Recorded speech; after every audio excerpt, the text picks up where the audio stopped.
So welcome back, my fellow shinobi.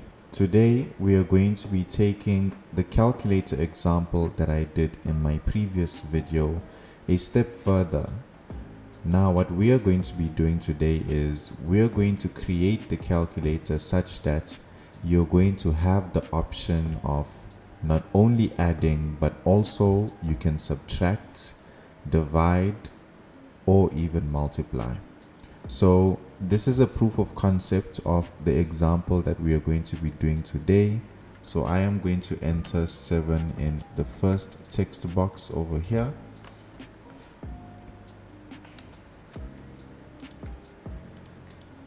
Okay, 7. Then I am going to enter 8 here. Then I am going to select to subtract. Okay, that's not a good idea. Let's just go with multiply instead and then calculate, and that is our answer, which is 56. So I'm going to increase this to 17, and then I am going to then opt to subtract, and the answer is going to be 9. And then if we click on add, it's going to be 25, and so on and so forth. So let's take a look at how we can build that example. So we are going to be using Flutterflow to be able to create that program. We're going to start off inside of the dashboard. To get to Flutterflow, you can use the URL above, which is app.flutterflow.io. You can sign in using your Google account if you do have a Google account. If not, then you can obviously sign up over there, and then this is going to be your landing dashboard. So we are going to start by clicking create new up here at the top, and then we are going to give our calculator a name. So I'm going to say calculator plus. Then we are going to click on create blank in order for us to create a blank project. Right, so these are going to be some configuration settings that they're going to ask of you. We can skip that for now, and then here we are. We're going to be inside of our workspace. So this is going to be the canvas in which we are going to be working in, and then on your left hand side over here you have basically the widgets which you can use to build the UI, and then on your right hand side you have your properties section. So we're going to start by clicking on this icon over here. So you can see this is the page that you are on currently, and we're then going to click on the widget tree so that we can start building our UI. You're going to click on column, then you're going to click on this icon over here to add a widget into the column.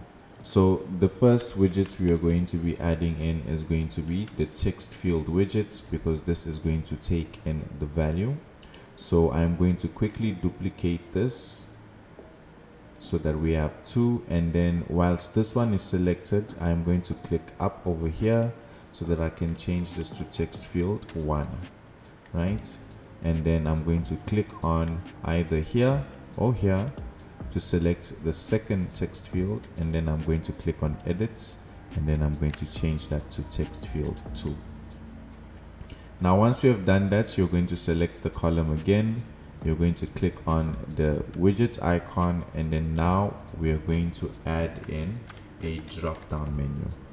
So this is going to be our drop down menu over here. And then once this is done, we are going to add in by clicking here and then selecting text for a text field that is going to then contain our answer. So I'm going to click on just drop down over here so that I can add some padding. So I can say 16 there and then 16 at the bottom. A little much, but that will do for now. And then what we are going to do is we are going to select the drop down, and we're going to begin by adding the options for the drop down menu. So the options that we are going to be adding, of course, is going to be addition, subtraction, division, and then multiplication. So let's quickly do that. You can come into your properties section where you can come down to define options, and then inside here where it says option 1, we are going to place in our first option, which is addition. Then you can click on add option again, and then you add subtraction, click add option, you can click add in division, click add option again, and then you can now add in multiplication. Right, so we have our options ready. Next, we are now going to create, oh yes, we forgot one last important widget. So we're going to click in here, and then we are going to select button, right? And then what Flutterflow allows us to do is you can actually click on the button and then slide it up in order for you to then have it above the text field, and then we're going to add in our padding like so that we can have it, give it a little bit space over there.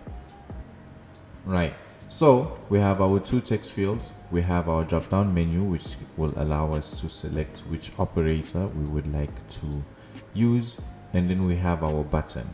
Now what we're going to need to do is we need a variable that is going to store the answer that is going to be displayed on this widget. So to do that, what we're going to do is we're going to use a page state variable this time around.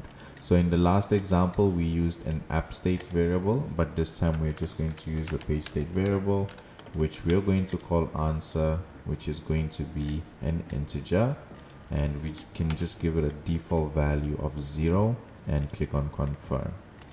Right. Now, once we have done that, we can select button, then go up over here to our actions, and then we can click on open by action flow editor. Now, once we are here, we can then click on add action, where we are going to search for a particular action.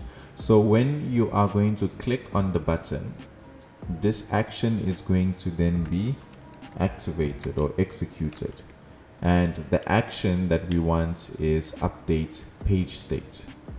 And then we click on add field so we can select the page state that we created earlier. And then from there, we're going to select update type, where you can click on unset. And then you're going to click on set value. And then you're going to click on your source icon over here, where you are now going to select how the value is going to change. So what do we want to happen when you click on the button? We want that an if statement is going to be triggered to check to see which operator was chosen. So if someone clicked the operator add, when the button is clicked, the two text fields, whatever values will be within them, need to get added. If the person selected division, then the two text fields, the values need to divide, and then update the page state with the answer. So we need an if statement, and to get that, we are going to come down over here to conditional value, if then else. Now the condition is basically going to be to check which operator has been selected in the drop down menu. So to do that, we are going to click over here, and then we are going to go to conditions, and then single condition, and then we are going to click on first value, and the first value is going to be the widget state. The widget state, which is going to be the drop down menu. Okay, and what is that going to equals to? That first option is, it's going to equals to plus. So over here we are saying if drop down is equals to plus, then so now we can perform the calculation. To do that, we are going to come here, then we are going to come down to code expression. So this is now similar to the last video. If you haven't watched it, please do check it out. You can click on add arguments, and then you can click on that, and then we are just going to leave it as var1, and we're going to change this from a string to an integer, and then the value of it is then going to be the widget state, the first text field, right? So over here we are passing in an argument into the code expression. So the arguments are basically going to be the values that we need to get added together. So the first value is going to be from the first text field, and the second value is going to be from the second text field. So we need to always change the data type to match the data type of the value we intend to work with. So in our case, it's going to be an integer. So now once we have that, our return value, we can make it an integer, and then the code expression is going to be var1 plus var2. Then we are going to click on check for errors. Once we have no errors, we can click on confirm. Now what I'm going to do is I'm going to cheat a little bit by actually just adding or copying and pasting the conditions that we just created here. So I'm going to click on plus for an else if. So it's going to check if this condition is correct. If it's not, it'll then go to this one, and then if that's not the case, it'll go to the next, and then so on and so forth. So I'm going to click on the drop down menu. I'm going to click on this value here, and then I'm going to click on copy variable. Then I'm going to come inside here, and then I'm going to click on paste. So now once I've pasted that, I am actually just going to come inside over here, and then I'm going to change this to subtract, and then I'm going to click on confirm. Then I'm going to do the same over here with the code expression. I'm going to click on that. I'm going to copy the variable, going to come inside here, click on the sources icon, and then I'm going to paste it there. And I am going to change this from addition to subtraction, and then I'm going to click on check for errors. It's going to clear, and then I'm going to click on confirm. Then I'm going to do that again. This time it's going to be for multiplication. So we're going to just start with the value because that was the last thing that I did there. Sorry, you're going to click on paste. Then we're going to change this from addition to multiplication. In multiplying and computing, let's just say software development, it's always a star sign.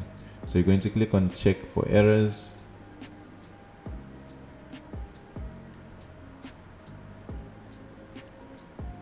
Yep, it clears, and then you're going to click on confirm. And then with the last one, so the last option that we have here, this one is going to be a little bit different. Oh wait, okay, sorry. Before we do that, I also need to copy this, copy, and then we're going to click paste, and then we're going to change this value over here to multiplication. All right, awesome. With the division, for those who might know why, when I tried to do the code expression with the division, no matter which way I went with it, it just kept giving me an error. So instead, what I am going to use instead is going to be a custom function. So the custom function is then going to take in the two values, and then it's going to return it's then going to return the answer. So inside over here, what I did was I'm going to first change the name of the function, and the name is going to be, division.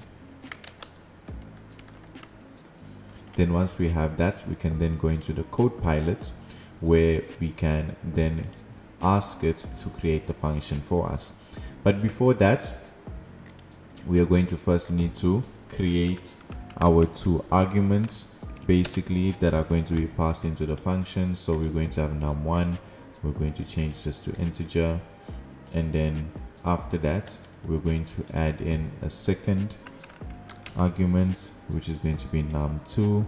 We're going to change this into an integer, and then the return value we are expecting must be an integer also. So what is going to be our prompt? Our prompt is going to be divide num1 by num2, round off and return as integer. And then we are going to click on generate.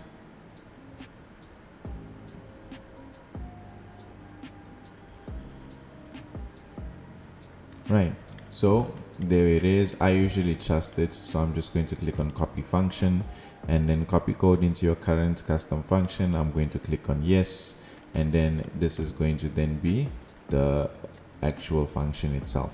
So let's just go to test function to see that it works. I'm going to put 10 inside over here, then I'm going to put 5 over here and click run.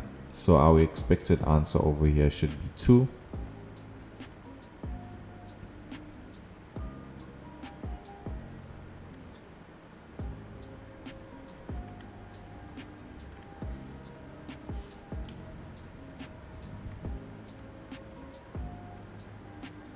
Right, so here is our answer. That is correct. So we can just click on save function.